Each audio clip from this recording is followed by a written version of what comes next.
নমস্কার বন্ধুরা, আমি দুলাল। আমার 1 বছর হলো হেয়ার ট্রান্সপ্ল্যান্ট হয়েছে। আজকে আমার সাথে যে ভাই আছে তার ব্যাপারে আপনাদেরকে ভিডিওতে অনেক কিছুই বলবো। প্রথম কথা, আমার হেয়ার ট্রান্সপ্ল্যান্ট করে 1 বছর হয়েছে। এই 1 বছরের জার্নি আমি আমার চ্যানেলে শেয়ার করছি। তো এই চ্যানেলে যদি নতুন এসে থাকেন, প্রথমে চ্যানেলটিকে একটু সাবস্ক্রাইব করবেন। জাস্ট এটা একটা রিকোয়েস্ট আপনাদের কাছে। এর মাঝে পরিচয় করে দিচ্ছে আমার একটা ভাইয়ের। ভাই নমস্কার। নমস্কার। তারপরে ভাই হচ্ছে, আমি জাস্ট জিজ্ঞেস করবো যে তুমি কোথা থেকে এসেছো সেটা একটু আগে বললে ভালো হয়। আমি আসাম গোয়ালপাড়া ডিস্ট্রিক্ট থেকে এসেছি। আসামের গোয়ালপাড়া ডিস্ট্রিক্ট থেকে এসেছো। তোমার নাম? নাম নাইমুর রহমান। বয়স? বয়স 26। ভাইয়ের বয়স হচ্ছে 26 বছর। নাম নাইমুর। তো নাইমুর রহমান, তো সে আমার সাথে আজ থেকে বিগত 6 মাস আগে, মানে 7 মাস আগে যোগাযোগ করেছিল এবং তারপর তিনি হচ্ছে এখান থেকে হেয়ার ট্রান্সপ্ল্যান্ট করিয়েছিলেন। তো ভাইয়ের যে ব্যাপারগুলো আমি জিজ্ঞেস করবো, ভাই আপনার যে আসাম থেকে এখানে আসতে কোনো অসুবিধা হয়েছিল? মানে আসার পরে এখানে এই ক্লিনিক খুঁজে পেতে বা ক্লিনিক থেকে যেভাবে গাইড করছিল সেই নিয়ে কোনো কনফিউশন বা কিছু? না, কোনো অসুবিধা হয়নি। কোনো অসুবিধা হয়নি। তারপর ক্লিনিকে আসার পর তোমার যখন যে সার্জারি আরে হলো, তো সেই সার্জারি চলাকালীন ভয়টা কিছু লাগছিল বা ব্যথা, পেন এরকম কিছু হয়েছে? পেন বলে ওরম নয়, ব্যথা খুব একটা হয়নি। ব্যথা ওরম একটা নয়। আচ্ছা, 6 মাস হয়ে গেল। 6 মাস। এখন কটা তোমার জিএফসি হয়েছে? জিএফসি 3টা হয়ে গেল। আজকে একটা হয়ে গেল, আজকে দিয়ে 3টা হয়ে গেল। আর এখন ক্লিনিকের সাথে তোমার, মানে ক্লিনিক থেকে তোমার ফোন টোন করছে, যোগাযোগ রেখেছে? হ্যাঁ, খবর নেই। আর রেজাল্ট নিয়ে তুমি কীরকম, মানে যদি তোমাকে 10-এর মধ্যে নাম্বার দিতে বলে তুমি কত দেবে? 10ই দেবো। 10-এর মধ্যে 10ই দেবে? আচ্ছা, এখানে যে সাপোর্টিং স্টাফ আছে এবং ডক্টরসরা আছে তাদের ব্যাপারে তুমি কি বলবে? হ্যাঁ, খুব ভালো, খুবই ভালো। মাঝে মাঝে ফোন করে থাকে, খবর নেয়। হ্যাঁ, ফোন করে খোঁজ টোজ নেয়। তো ভাই, তোমার কাছে একটা মানে জানার আছে যে তোমার তো আগে সেরকমভাবে মাথায় চুল ছিল না, তারপরে তোমার এখন মাথায় বেশ ভালোই চুল এসেছে 6 মাসে। তো এখন তোমার কীরকম ফিলিংস হচ্ছে? মানে আগের ফিলিংস কেমন ছিল, এখন কীরকম? আগে যখন হেয়ার ট্রান্সফার করার আগে আমি তো ফটো উঠতে পারতাম না। হ্যাঁ, ভয় লাগতো তখন? ভয় লাগতো না, লজ্জা লাগতো। অ্যাকচুয়ালি ভয় সেরকম নয়, মানে বিষয়টা হচ্ছে লজ্জা।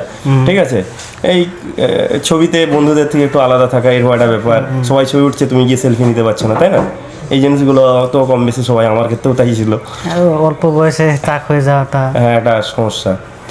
আচ্ছা, তোমার মোটামুটি আচ্ছা, আরেকটা জিনিস জিজ্ঞেস করবো। অনেক মানুষ আসাম থেকে আমার সাথে যোগাযোগ করেন, কথাও বলে।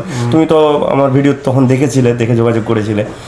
তারপরে যে জিনিসটা বলার ছিল যে আসাম থেকে অনেকে আসে, যে এত দূর হয়ে যাচ্ছে বলে, তো তোমার কোনো অসুবিধা হয় কি যাতায়াত নিয়ে? অসুবিধা নেই। অসুবিধা কোনো কিছু হয় না। আর ধরো 6টা মাস তোমার সার্জারি হয়েছে, হওয়ার পরে অনেকে ভাবে যে এত দূরে গিয়ে আমি ট্রান্সপ্ল্যান্ট করালাম, যদি আমার কোনো কিছু হয় তখন কে দেখবে, এরকম তো মাঝে মাঝে মনে অনেকেরই হয়। তো সেক্ষেত্রে তোমার এখনো পর্যন্ত এরকম ফিল হয়েছে? না, এখন হয় না।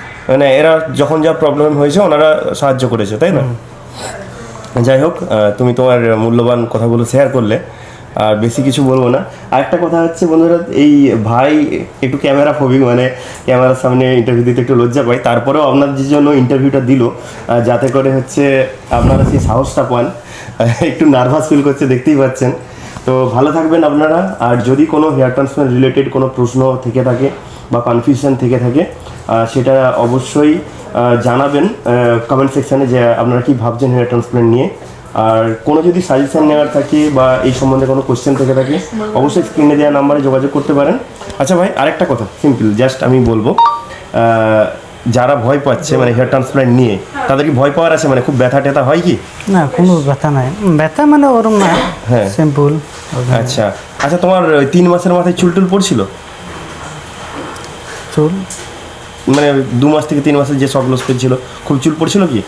সেটিং ফেজটা হয়েছে। তখন ভয় লাগছিল? না, আগের থেকে জানো। এই যে যারা একটু নলেজ রাখে, ও নলেজ রেখেছে। আগের থেকে আপনার ভিডিওতে আমার 2-3 বার করে দেখা হয়ে গেছে। ও আচ্ছা আচ্ছা, থ্যাংক ইউ। আর সত্যি কথা বলতে, ও ট্রান্সপ্ল্যান্ট করানোর পরও আমার সাথে কন্টিনিউ কানেক্টেড ছিল, যোগাযোগ রেখেছে, ছবি টবি পাঠাই। তো ওর আমি বোধহয় একটা শর্টস পোস্ট করেছিলাম, আপনারা দেখেছেন, একটা পোস্ট করেছিলাম। আর আজকে ওর রেজাল্ট এবং ইন্টারভিউ দুটোই নিয়ে এলাম, আপনারা দেখবেন। ও জিএফসি হয়ে গেছে, প্রচুর ওকে এখন ঘাম দিচ্ছে এই মুহূর্তে। ঠিক আছে, ও ভয় পাচ্ছে ইন্টারভিউ দিতে। ঠিক আছে, এত চাপ নেওয়ার দরকার নেই। ঠিক আছে। ভালো, ঠিক আছে, থ্যাংক ইউ ভাই, ভালো থাকবে, টেক কেয়ার।